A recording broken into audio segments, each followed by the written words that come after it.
20 ஆண்டுகளுக்கு முன்பு காணாமல் போன பீகாரைச் சேர்ந்த பாலேஸ்வர் யாதவ் இறந்ததாக கருதப்பட்ட நிலையில் நெல்லை மாவட்ட நிர்வாகம் மற்றும் தொண்டு நிறுவனங்களின் உதவியால் அவரது குடும்பத்துடன் மீண்டும் இணைந்துள்ளார். இந்த சந்திப்பு அவரது மகன் மற்றும் உறவினர்களிடையே பெரும் நெகிழ்ச்சியை ஏற்படுத்தியது.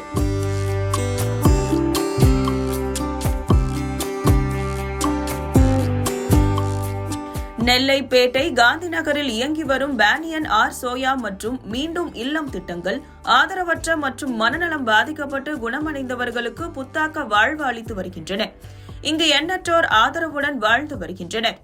கடந்த 2022 ஆண்டு ஜூன் 18 அன்று சிவகங்கை மாவட்டத்தில் உள்ள அரசு நிறுவனமான ஆதரவற்ற மனநலம் பாதிக்கப்பட்டோர் மீட்பு மையம் மூலம் மாலிக் என்ற பெயரில் பாலேஸ்வர் யாதவ் மீட்கப்பட்டார். அவருக்கு சீசோஃப்ரீனியா என்ற மனநல நோய் இருப்பது கண்டறியப்பட்டு சிகிச்சை அளிக்கப்பட்டது. சிகிச்சைக்கு பிறகு அவரது குடும்பத்தினரை அடையாளம் காண முடியாததால் கடந்த 2023 ஆண்டு நவம்பர் 20 அன்று நெல்லைப்பேட்டையில் உள்ள மீண்டும் இல்லத்திற்கு மாற்றப்பட்டார். அங்கும் அவருக்கு மனநல சிகிச்சை அளிக்கப்பட்டு அவர் முழுமையாக குணமடைந்துள்ளார். அதன் பிறகு தனது ஊர் மற்றும் குடும்பம் குறித்த நினைவுகள் அவருக்கு திரும்பின. அவற்றை அவர் மீண்டும் இல்லம் ஒருங்கிணைப்பாளரிடம் பகிர்ந்துள்ளார். இதையடுத்து ஆர் சோயா தொன்று நிறுவன குழுவினர் முழுமையான விசாரணையை தொடங்கினர். அப்போது அவர் தனது பெயர் பாலேஸ்வர் யாதவ் என்றும் பீகார் மாநிலத்தைச் சேர்ந்தவர் என்றும் தெரிவித்தார். உடனடியாக பீகார் மாநிலம் கயா காவல் நிலையத்தை தொடர்பு கொண்டு அவரது முகவரியை அறிய முயற்சிகள் மேற்கொள்ளப்பட்டன. இந்த முயற்சி வெற்றி அடைந்துள்ளது. கயா காவல்துறையினர் அவரது மனைவி அலோபதி யாதவ் மற்றும் அவரது மகள் ரீதா யாதவ் ஆகியோரை காவல் நிலையத்திற்கு அழைத்து வந்து வீடியோ அழைப்பு மூலம் பாலேஸ்வர் யாதவுடன் பேச வைத்தனர்.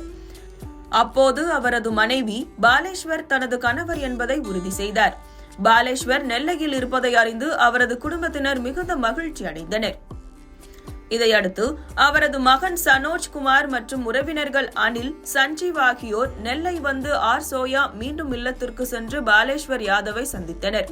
தந்தை இறந்துவிட்டதாக நினைத்த நிலையில் 20 ஆண்டுகளுக்கு பிறகு மீண்டும் கிடைத்த தந்தை தனது மகனிடம் பெரும் நெகிழ்ச்சியை ஏற்படுத்தியது.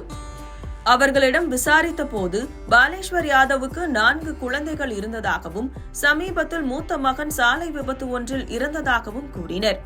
சுமார் 20 ஆண்டுகளுக்கு முன்பு மனநலம் பாதிக்கப்பட்டு அவர் தனது சொந்த ஊரான பீகார் மாநிலம் கயா பகுதியை விட்டு வெளியேறியதாகவும் தெரிவித்தனர்.